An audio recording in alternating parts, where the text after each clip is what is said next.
Assalamualaikum warahmatullahi wabarakatuh. Saya Aib Budiman, jurusan Hukum Tata Negara.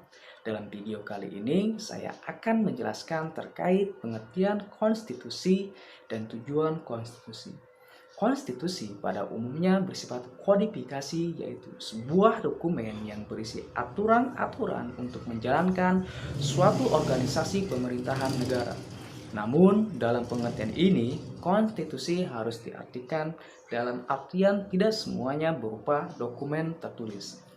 Namun, menurut para ahli hukum maupun ilmu politik, konstitusi juga harus diterjemahkan termasuk kesepakatan politik, negara, kekuasaan, pengambilan keputusan, kebijakan, dan distribusi maupun alokasi. Nah, dewasa ini, istilah konstitusi sering diidentikan dengan suatu kodifikasi atas dokumen yang tertulis. Sama halnya dengan negara Inggris juga memiliki konstitusi, namun tidak dalam bentuk kodifikasi melainkan berdasarkan pada jurisprudensi dalam ketatanegaraan negara Inggris. Nah, istilah konstitusi di berbagai negara, semisalkan dari Inggris, istilah konstitusi yaitu constitution.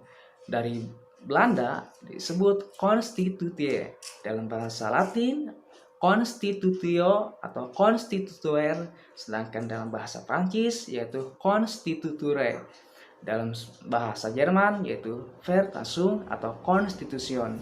Sedangkan dalam ketatanegaraan Republik Indonesia diartikan sama dengan Undang-Undang Dasar. Konstitusi atau Undang-Undang Dasar Republik Indonesia dapat diartikan peraturan dasar yang memuat ketentuan-ketentuan pokok dan menjadi satu sumber perundang-undangan. Konstitusi adalah keseluruhan peraturan baik yang tertulis maupun tidak tertulis yang mengatur secara mengikat cara suatu pemerintahan diselenggarakan dalam suatu masyarakat negara.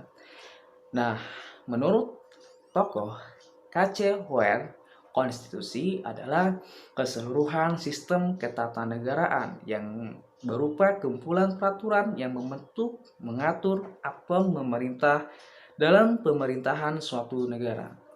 Baik, selanjutnya tujuan konstitusi ini adalah 1. Membatasi kekuasaan penguasa agar tidak bertindak sewenang-wenang. Jadi, hal ini dimaksudkan apabila tanpa membatasi kekuasaan penguasa, dikhawatirkan konstitusi tidak akan berjalan dengan baik dan bisa saja kekuasaan penguasa akan merajalela dan bisa merugikan banyak rakyat. Yang kedua, melindungi hak asasi manusia. Maksudnya, setiap penguasa berhak menghormati hak asasi manusia dan hak memperoleh perlindungan hukum dalam hal melaksanakan haknya. Dan yang ketiga, pedoman penyelenggaraan negara. Maksudnya, tanpa adanya pedoman konstitusi, negara tidak akan berdiri dengan kokoh. Nah, baik, itulah yang bisa saya jelaskan terkait pengertian konstitusi dan tujuan konstitusi. Semoga kalian bisa menonton dan bisa memahami dari kedua materi yang telah saya sampaikan. Terima kasih. Wallahul muwaffiq ila aqwamit thoriq. Wassalamualaikum warahmatullahi wabarakatuh.